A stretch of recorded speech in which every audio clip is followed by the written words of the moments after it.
Good morning student. Today's topic in IP the break statement. Break statement क्या काम करता है, आपके जो लूप्स होते हैं अगर कहीं पर भी आपने ब्रेक लगा दिया तो वहाँ से ब्रेक करके लूप से कंडीशन से बाहर आ जाएगा। बात करते हैं the keyword break allow a program to terminate a loop. When the break statement is uncounted inside a loop, the loop is immediately terminated and the program control automatically goes through the first statement following the loop. The flow chart for break is shown in figure. इसमें देखते हैं कि हमने क्या की। सबसे पहले हमारी लूप में कंडीशन चेक होगी फ्लो चार्ट के अंदर। उसके बाद अगर वो कंडीशन ट्रू पाई गई तो या तो वो स्टेटमेंट हमारा राइट हैंड साइड से होता हुआ एग्जीक्यूट कर देगा लूप को और एग्ज़िट हो जाएगा। अगर कंडीशन ट्रू पाई गई और वो ब्रेक स्टेटमेंट के लिए गया तो ब्रेक स्टेटमेंट में दो चीज़ें होंगी। ब्रेक स्टेटमेंट के बाद वो कंडीशन ट्रू पे जाएगा और अगर कंडीशन ट्रू नहीं होती है, अगर फॉल्स हो जाती है तो बॉडी ऑफ लूप में चला जाएगा और देन स्टार्टिंग से फिर वो लूप की कंडीशन में पहुंच जाएगा। इस तरीके से ये चलता रहेगा। जैसे ही उसने ब्रेक स्टेटमेंट को पढ़ा और कंडीशन ट्रू हुई तो वो लूप एग्जिट कर जाएगा। इसमें हम आगे the working of break in while and for. सबसे पहले बात करेंगे working of break in while loop, यानी कि वाइल लूप के अंदर ब्रेक स्टेटमेंट को कैसे यूज़ करना है। सबसे पहले वाइल स्टार्ट करेंगे, उसके बाद टेस्ट बूलियन एक्सप्रेशन, इसकी कंडीशन भी हो सकती है यहाँ पर कोई। उसके बाद बॉडी ऑफ वाइल की बॉडी लगाएंगे, जो भी स्टेटमेंट आपको देना है वो आप वाइल की बॉडी में प्रिंटिंग स्टेटमेंट दे सकते हैं। उसके बाद इफ़ की कंडीशन लगाएंगे। इफ़ की कंडीशन में अगर कंडीशन फॉल्स हो जाती है तो वो बॉडी ऑफ वाइल पे चला जाएगा और कंटिन्यू ऐसे ही चलता रहेगा। जैसे ही हमारी इफ़ की कंडीशन ट्रू होगी देन वो ब्रेक स्टेटमेंट में जाएगा और ब्रेक करते ही वो वाइल लूप से बाहर आ जाएगा और लास्ट स्टेटमेंट पर पहुंच जाएगा। इस तरीके से हम इसको वाइल लूप में आपके ब्रेक को यूज़ करेंगे। नेक्स्ट है हमारा working of break in for loop. सबसे पहले फॉर लिखेंगे, उसके बाद वेरिएबल देंगे, फिर इन करके जो भी आपकी सीक्वेंस या रेंज होगी वो देंगे आप लोग। उसके बाद बॉडी ऑफ फॉर, जो भी आप अपना स्टेटमेंट यहाँ पर बॉडी में देना चाहते हैं, कोई प्रिंटिंग चीज़ देना चाहते हैं वो दे देंगे। उसके बाद इफ़ की कंडीशन लगाएंगे। अगर इफ़ की कंडीशन फॉल्स हो जाती है तो लूप हमारा कंटिन्यू बॉडी ऑफ फॉर में चला जाएगा और कंटिन्यू चलता रहेगा। जैसे ही इफ़ में वो पहुँचेगा और कंडीशन चेक करेगा और कंडीशन ट्रू हो जाती है तो हम ब्रेक स्टेटमेंट में पहुँचेंगे। और ब्रेक स्टेटमेंट क्या काम करेगा, ब्रेक स्टेटमेंट हमें फोर से बाहर निकाल देगा और लास्ट स्टेटमेंट पर पहुँच जाएगा। इस तरीके से आपका ब्रेक फोर के अंदर यूज़ होगा। एग्जाम्पल देखेंगे इसके अंदर। एग्जाम्पल है write a program to demonstrate the use of the break statement. Answer आप देखेंगे इसका। सबसे पहले हमने प्रिंट किया इन्वर्टेड कॉमा में the numbers from 1 to 10 are as follow. For loop लगाया, इसके बाद आई लिया, इन रेंज दे दिया हमने 1 से 100 तक और उसके बाद 1 हमने इंक्रीमेंट के लिए लगा दिया। अब देखिए हमने रेंज क्या दिया है 1 से 100, तो यानी कि एलिमेंट प्रिंट होने चाहिए 1 से 99 तक, बट हमने ब्रेक स्टेटमेंट आगे यूज़ किया हुआ है तो वो प्रिंट नहीं हो पाएंगे। कंडीशन में चलते हैं आगे। इफ़ की कंडीशन हमने दी, आई इक्वल्स टू हमने दिया 11 का मतलब है कि अगर आई की वैल्यू जैसे ही 11 हो जाएगी तो स्टेटमेंट हमारा ब्रेक कर जाएगा और ब्रेक करते ही वो बाहर निकल जाएगा।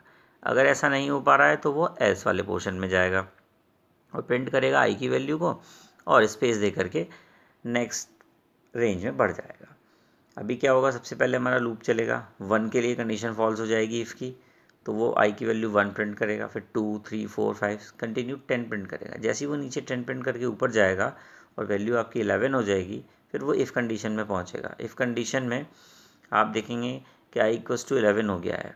आई इक्वल्स टू 11 होते ही ये ब्रेक कर जाएगा और ब्रेक करते ही ये फोर लूप से बाहर आ जाएगा। तो आपका आउटपुट आएगा the numbers from 1 to 10 are as follow और 1 से लेकर 10 तक की काउंटिंग डिस्प्ले हो जाएगी।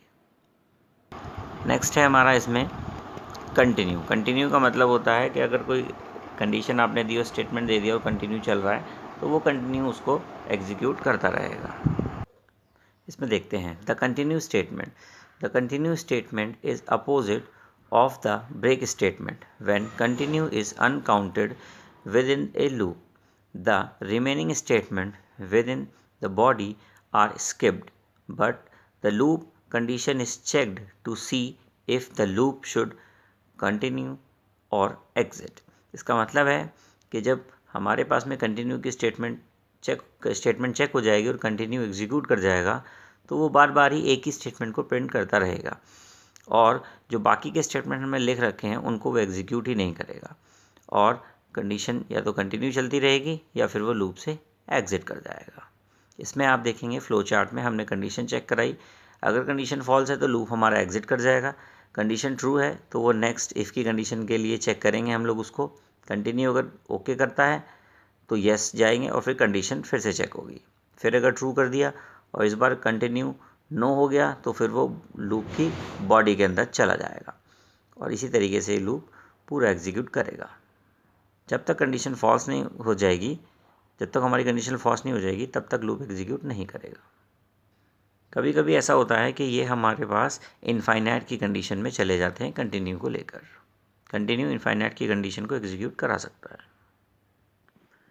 The working of continue in while loop, while लगाएंगे, टेस्ट करेंगे, बूलियन एक्सप्रेशन यहाँ पे जो भी आपको देना है वो देंगे, उसके बाद आप बॉडी ऑफ वाइल में चलेंगे, वाइल लूप की बॉडी हम जो भी लिखना चाहते हैं वो लिख देंगे, उसके बाद इफ़ कंडीशन चेक कराएंगे, अगर इफ़ कंडीशन फॉल्स हो जाती है तो वो बॉडी ऑफ वाइल में चला जाएगा और एग्जीक्यूट करेगा, और अगर हमारी कंडीशन कंटिन्यू के लिए एग्री कर जाती है यानी कि इफ़ की कंडीशन ट्रू हो जाती है तो वो कंटिन्यू करेगा और फिर से हमारे पास वाइल टेस्ट की कंडीशन में पहुंच जाएगा और इस तरीके से जैसी कंडीशन चलती रहेगी तो वो इनफाइनाइट की कंडीशन में चल सकता है।